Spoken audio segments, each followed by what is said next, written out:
द्वापर युग में एक जनों की बुद्धि और ठिकाने लगाई। किसकी? अर्जुन जी महाराज की।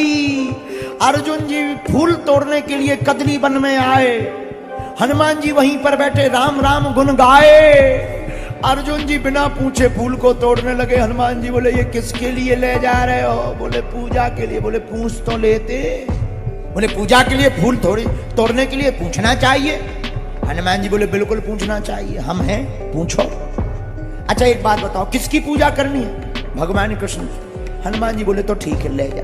अर्जुन जी बोले क्यों? बोले जिसका भगवान ही चोर हो, भक्त को तो ठीक है, ये ले जाओ। अब तुम्हारे प्रभु भी कम थोड़ी है, ये तो भक्त का मान बढ़ाना था, तो भगवान ने ही लीला की, तुम्हारे प्रभु कम थोड़ी है। तो अर्जुन जी बोले कैसी बात करते हो, तुम दिन भर सीताराम सीताराम सीताराम कर ले, तो तुम्हारे राम जी क्या है? हनुमान जी बोले तुम्हारे भगवान कृष्ण क्या है? अर्जुन जी बोले सुनो, इतने ही बलवान तुम्हारे राम जी होते तो पुल बनाने के लिए बंदरों की सहायता नहीं लेनी पड़ती, हम होते तो धनुष बाण का पुल बना देते, पूरी सेना पार हो जाती, बाल बांका नहीं होता। हनुमान जी बोले सुनो, ज्यादा अभिमान में ना डूबो, पूरी सेना तो छोड़ो, राम जी का एक बंदर तुम्हारे पुल पे चढ़ जाए, तुम्हारा पुल पाताल में घुस जाएगा। अर्जुन जी बोले लगी सर? हनुमान जी बोले लगी, तैयार हो जाओ। अर्जुन जी बोले अगर मान लो हम जीत गए तो क्या करेंगे? हनुमान जी बोले जो तुम कहोगे वो हम करेंगे। लेकिन हनुमान जी बोले अगर तुम हार गए तो? अर्जुन जी बोले अगर हम हार जाएंगे तो हम आज ही प्राण त्याग देंगे। हनुमान जी बोले तो तेरे ही की तैयारी पक्की। फिर क्या? अर्जुन जी ने बाण चलाया, पुल बनाया, और हनुमान जी ने विशालकाय रूप बनाया। भगवान कृष्ण तो बने थे एक गिरधारी, हनुमान जी ने रोम रोम में पर्वत को समाहित कर लिया, हजारों गिरधारी बन के आ गए। अर्जुन जी जो अभिमान में गुमान में भरे थे वो कहने लगे हे भगवान कन्हैया आज बचाई हजार गिरधारी से। और जहां हनुमान जी ने एक पैर ऊपर रखा पुल के, चले सुगा पाताल तुरंत, पाताल में चला गया। हनुमान जी बोले ले वो चला गया। अब अर्जुन जी बोले अब तो मरेंगे।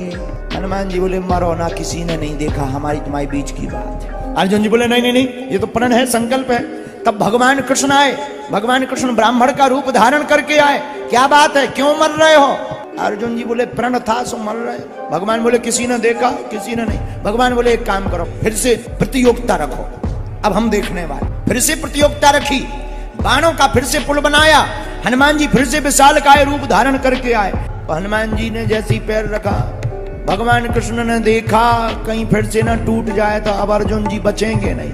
सोई भगवान कृष्ण तुरंत कच्छप बन करके, कछुआ बन करके पुल के नीचे पीठ लगा करके बैठ गए। हनुमान जी पार हो गए, अर्जुन जी बच गए। हनुमान जी से कहा कि अब जो तुम कहेंगे वही करना होगा। अर्जुन जी बोले वचन था। हनुमान जी बोले बोलो क्या करना है? भगवान कृष्ण बोले अभी मत मांगो, इन्हें महाभारत में यूज करेंगे। जब युद्ध हुआ तब हनुमान जी को कहा अब बुलाओ, अब वचन पूरा कराओ। हाँ क्या करना है?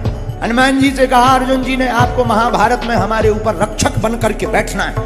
हनुमान जी बोले हमारी एक आदत है। क्या? हमें युद्ध के बीच बीच में प्रवचन राम कथा सुनने की आदत। अर्जुन जी बोले फिर तुम यहीं बैठो। बोले क्यों? बोले हम युद्ध करेंगे कि तुम्हें प्रवचन सुनवाए। हनुमान जी बोले देखो हमारी तो आदत है, हमारे राम जी तो ऐसे ही थे, युद्ध करते जाते थे और बताते जाते थे युद्ध की मर्यादा और युद्ध के बारे में कथा सुनाते जाते थे। भगवान कृष्ण बोले चिंता मत करो, हम सुनाएंगे। और लोगों का कहना है कि भगवान कृष्ण ने गीता अर्जुन के लिए सुनाई। हमारा मानना है भगवान कृष्ण ने गीता श्री हनुमान जी के लिए सुनाई। हनुमान जी ऊपर बैठे, भगवान कृष्ण ने गीता सुनाई। और जब अर्जुन ने सबको मार दिया तो भगवान कृष्ण अर्जुन से बोले अर्जुन तुम पहले रथ से उतर जाओ। क्यों? मानो हमारी बात, उतर जाओ। अर्जुन जी जैसे ही रथ से कूदे और तुरंत जो है भगवान कृष्ण कूदे, और जैसे ही हनुमान जी ने रथ का साथ छोड़ा रथ जल करके धू धू हो गया। अर्जुन जी बोले ये क्या है? भगवान कृष्ण बोले रथ तो बहुत पहले ही युद्ध में जल चुका था, ये तो वीर बजरंग बली का कमाल था जो अभी तक बचा था।